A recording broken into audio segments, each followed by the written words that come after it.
Fala galera, beleza? Hoje eu vou tentar te ajudar a escolher uma boa placa-mãe. Porque normalmente quando a gente monta um PC, a gente pensa sempre nas peças principais. Placa de vídeo, processador, memória, fonte, gabinete.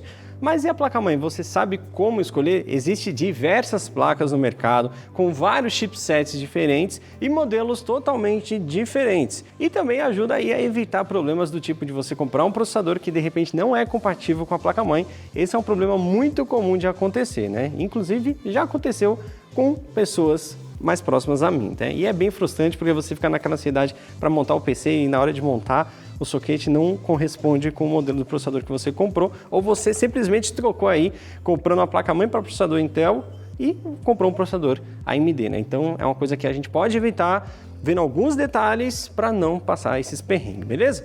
Mas antes de eu começar aqui a falar para vocês, deixa o like aí pra gente, se inscreve no canal e ativa o sininho para não perder nenhum conteúdo, fechou? Bom galera, é o seguinte, partindo do princípio que você já sabe ali mais ou menos qual o processador que você vai querer, né? Se é um Intel ou AMD, fica mais fácil da gente poder buscar uma placa específica para esses processadores, né? Mas vale lembrar, né, que as placas-mãe ela possui soquete, né? No caso da Intel é o soquete LGA e no caso da AMD é o PGA com a nomenclatura AM3 ou AM4. No caso nós temos aí mais processadores AM4 compatíveis com esse soquete, então fica mais fácil de você se decidir pela placa-mãe. A grande questão que fica é o seguinte: qual o processador que você vai querer? É um i3, é um i5, é um i7, é um i9, é um Ryzen 3, um Ryzen 5 ou um Ryzen 9? Por quê? Quanto mais poderoso é o processador, né, ele acaba consumindo um pouco mais de energia e demandando aí de um sistema regulador de tensão melhor para filtrar bem essa energia aí para que você tenha uma estabilidade do seu sistema, tá? Então na placa-mãe a gente vai ter o que é chamado de fases, tá? Fases de alimentação. Na descrição dos produtos, normalmente as placas têm ali a quantidade de fases. Quanto mais fases você tiver na placa-mãe, melhor vai ser a filtragem dessa energia, deixando mais estável. Principalmente para você que quer fazer um overclock, que quer melhorar um pouco mais o desempenho, tá? Então, eu aconselharia você que vai partir aí para um Ryzen 9 ou para um Core 9, você partir para um processador que tem aí mais atributos possíveis, né? Por exemplo, no caso da Intel, a gente tem ali a nomenclatura Z690, Z590, Z490.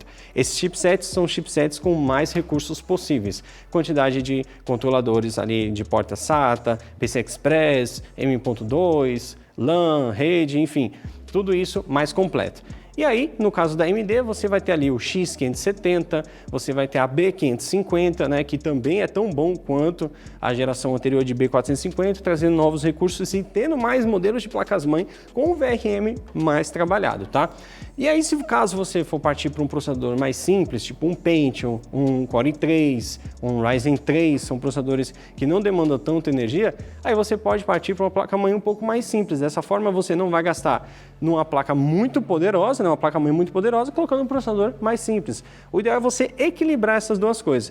Da mesma forma que você não vai comprar um Core i9 e colocar numa placa-mãe que tem ali um chipset limitado, com um VRM limitado, que pode até ocasionar perda de desempenho, né, e problemas futuros, como por exemplo o derretimento de algum componente do VRM, que eu já vi isso acontecer e dá para evitar isso não escolhendo errado. Partindo disso, temos a questão também do tipo de memória que você vai utilizar. Agora a gente tem a 12ª geração, que trouxe a novidade do DDR5, porém nós temos placas-mãe para DDR5 e placas-mãe para DDR4. Você precisa definir qual o tipo de memória que você vai utilizar para não errar caso você for montar aí o de 12ª geração. Se for desde ali da 6ª geração, 7ª, 8ª, 9ª, 10ª e 11ª, todas elas usam DDR4, então não tem nenhum problema, fica só a questão do chipset, porque a Intel costuma utilizar um chipset compatível com até 2 gerações de processadores. Por exemplo, você tem ali a Z370 e Z390 que utilizam 8ª e 9ª geração. Você tem a Z490 que suporta a 10ª e 11ª geração e por aí vai.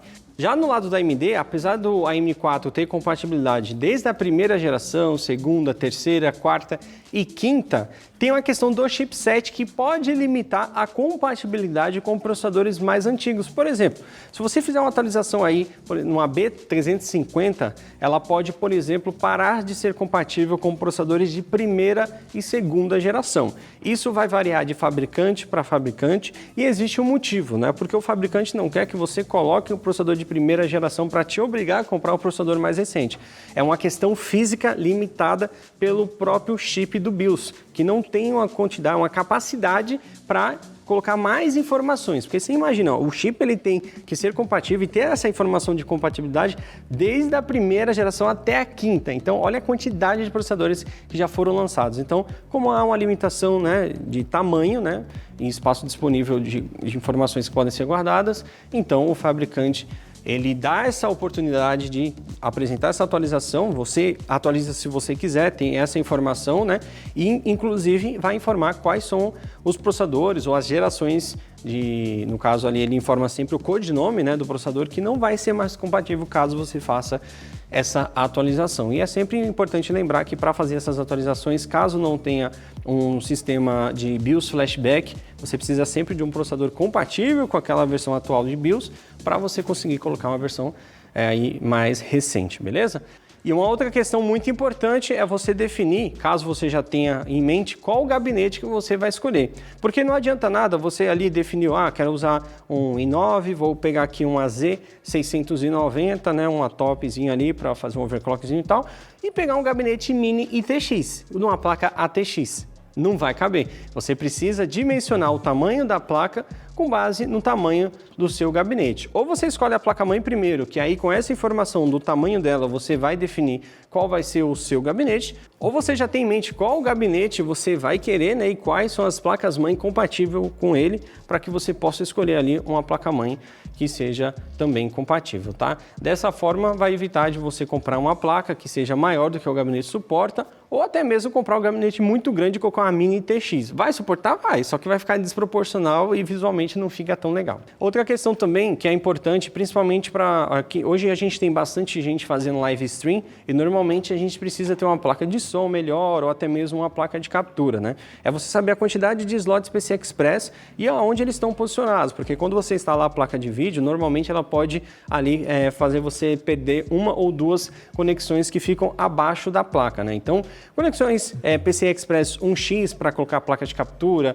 ou placa de som, tem conexões 4x ou até mesmo 16, tá? Mas é importante você verificar aí a sua necessidade, a quantidade desses componentes off-board que você vai utilizar, se vai atender no modelo de placa-mãe que você está buscando. Isso é muito importante porque às vezes hoje você não vai precisar, mas talvez no futuro você queira ali colocar uma placa de som, colocar uma placa de captura e se não tiver esse slot ou se ele estiver coberto pela placa de vídeo, vai fazer falta. E já que estamos falando aí de conexões PCI Express, tem as conexões M.2 também, que é onde você vai instalar aí o seu dispositivo de armazenamento, né? Geralmente com o protocolo NVMe, que é o mais rápido disponível. Olha que a gente já está indo para a geração 5, então vai vir M.2 ainda mais rápidos, tá?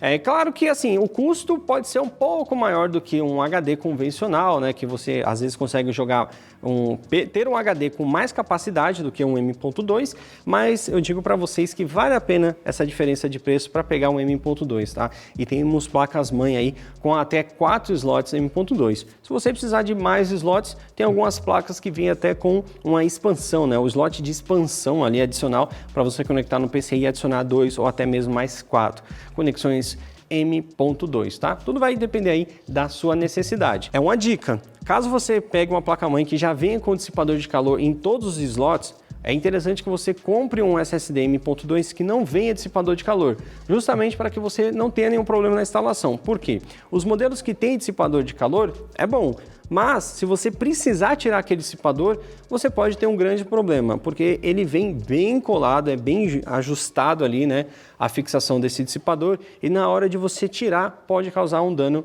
no M.2, porque o PCB é muito fino. Por mais cuidadoso que você seja, pode acontecer algum tipo de acidente. Então, fica essa observação aí.